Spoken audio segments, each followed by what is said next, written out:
Hello welcome সবাইকে। আমি রানম্যাডাম boutique থেকে কাজল চক্রবর্তী বলছি। এটা একটা ইনফরমেটিভ ভিডিও। সেটা হচ্ছে এখন এক্সিবিশন চলছেই পরপর। যে এক্সিবিশনটা নিয়ে আমি বলবো সেটা হচ্ছে রথযাত্রা উপলক্ষে লেক মলে একটা এক্সিবিশন হচ্ছে আমাদের 21 অ্যান্ড 22 অফ জুন। ওকে, এই রানিং মান্থে 21 এবং 22 জুন রথযাত্রা উপলক্ষে এক্সিবিশনটা হচ্ছে। সেটা হচ্ছে দেশপ্রিয় পার্কের ঠিক ওখানেই লেক মলটা, এবং বাস রুটে এলে তোমরা রাসবিহারী অ্যাভিনিউ, আর যদি তোমরা মেট্রো করে আসো তাহলে কালীঘাট মেট্রো স্টেশন।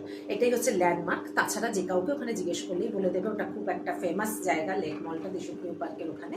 আর যারা চেনো তাদের তো কোনো ব্যাপারই না। তোমরা এবং তোমাদের সাথে করে তোমাদের পরিচিত মানুষজনকে, বন্ধু বান্ধবকে, ফ্যামিলির লোকজনদেরকে একটু সাথে করে নিয়ে আসলে আমাদের খুব ভালো লাগবে।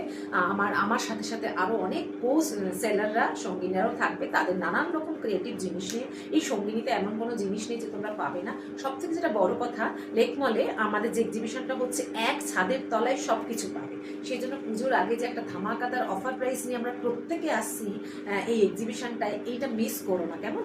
আর সাথে করে তো অনেক ভালোবাসা, সুন্দর মুহূর্ত, সুন্দর ছবি, এগুলো তো সঙ্গে করে নিয়ে যেতেই হবে। সেই জন্য একটা বড় সাইজের ব্যাগ নিয়ে আসবে। আর আমার তরফ থেকে কিছু অফার তো থাকবেই, কারণ হচ্ছে এই রথযাত্রার সময়ই আমার বুটিক ওপেনিং হয়েছিল। সো আমার তরফ থেকে একটা সারপ্রাইজিং অফার থাকবেই তোমাদের সকলের জন্য। আর যেটা বলার সেটা হচ্ছে এটা আমার প্রথম এক্সিবিশন। সঙ্গিনীর হাত ধরে আমি চাইবো তোমাদের আশীর্বাদ, তোমাদের ভালোবাসা, তোমাদের সাপোর্ট সবটাই এই এক্সিবিশনটাকে সাকসেসফুল করবে। সাথে আমার প্রথম এক্সিবিশন হিসাবে আমার কাছেও এটা খুব মেমোরাইজ হয়ে থাকবে। সো সকলের আশা চাই, কিন্তু ইনভিটেশন রইল। দেখা হচ্ছে তাহলে 21 অ্যান্ড 22 অফ জুন লেক মলে। Thank you.